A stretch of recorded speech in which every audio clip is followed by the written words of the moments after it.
Welcome back. Well, severe flooding has turned the KZN South Coast into a disaster zone during what should be the busiest week of the year for tourism. At least 2 people have died in the Ugu District, and the search continues in Amanzimtoti after a vehicle was swept away. The region's economy is reeling as roads and infrastructure are damaged, businesses remain closed, and tourists are staying away. Let's bring in Thanda, the chairperson of the Ugu Business Association. Thanda, it's great to talk to you. Thanks for your patience in trying to get this interview underway. But this is a devastating time for KZN, particularly the Ugu District, because this is when businesses would have tried to pick up the pace in terms of tourist numbers and, of course, income. Greeting Michelle and the viewers at home.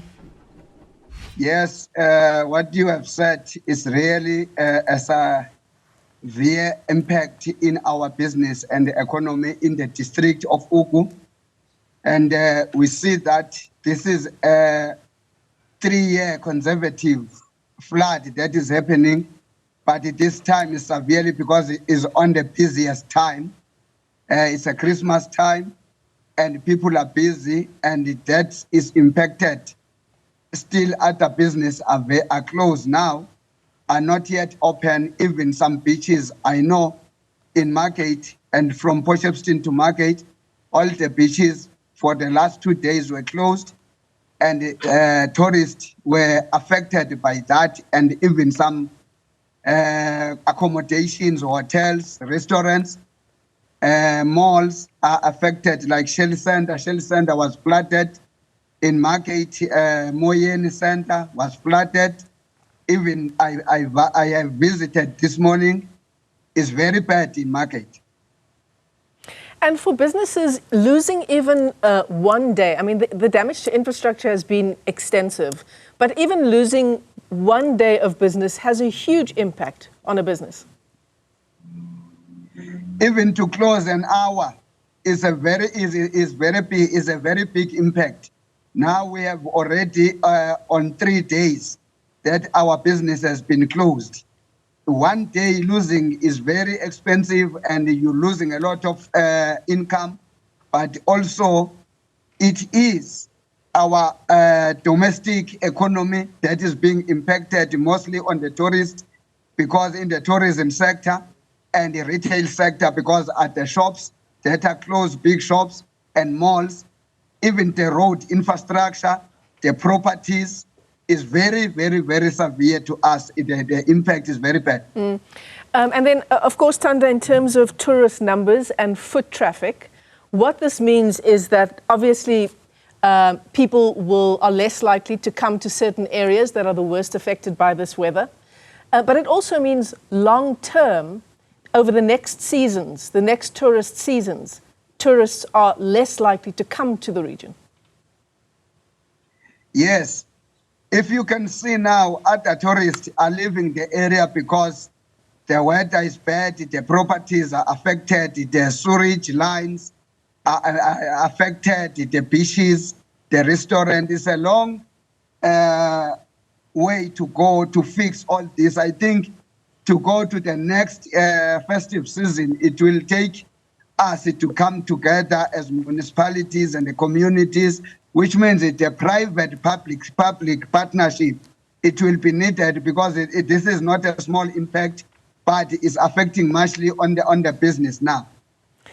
So, okay, so in terms of private-public relationships to try and help businesses over this period, what does that kind of agreement look like, Thanda?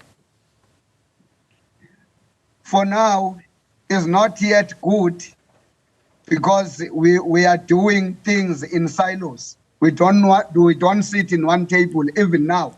We are trying to get a report from other partners like your local municipality disaster section. You are trying to speak to the economic development and environmental affairs in the province and in the district. You try to find the LEDs in the government sector, but you don't find them. They don't pick up the phone. You hear that they were meeting at a job where they are discussing. You try to get a report, what is the way forward, but it's not easy to get them. But we need to push that because we cannot do things in silos. We need to work together so that economy and the challenges that we have, because this flood, it needs a plan. We sit down, we need an investment so that we can build our storm, system to try to control this water system, because it's only when we work together we can build a very good infrastructure to control this stormwater system. Quite right. I mean, this is not the first time that even that region is experiencing this kind of heavy rain and flooding. KZN on the whole has been recovering for a number of years now from storm systems that have ravaged the area. Yes. If you can look last year, 2024, or starting from 2023, we have estimated a loss of 178 million because of that disaster. Last year, we estimated 80 million. This year, we're still on the same average of 80, 90 million loss. And we ask for the department and the other stakeholders to come in to sort the system, but they're not coming up. But this thing, it will affect and it will destroy the local economy. It will destroy our towns because it's affecting everyone.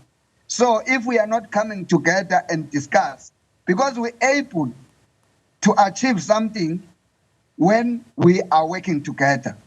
As a business, we are willing. We need a huge investment. We know government does not have enough money. But if we speak, we sit together and discuss where we can get money to fix the challenge that we have. But that it needs two hands to work together rather than being working individually. Yeah, it's an incredibly difficult situation for so many businesses, not only in the Ugu District, but in KZN on the whole. Thanda, Ncana, let me thank you for your time. Thanks for joining us on the Newsfeed AM this morning. He's the chairperson of the Ugu Business Association.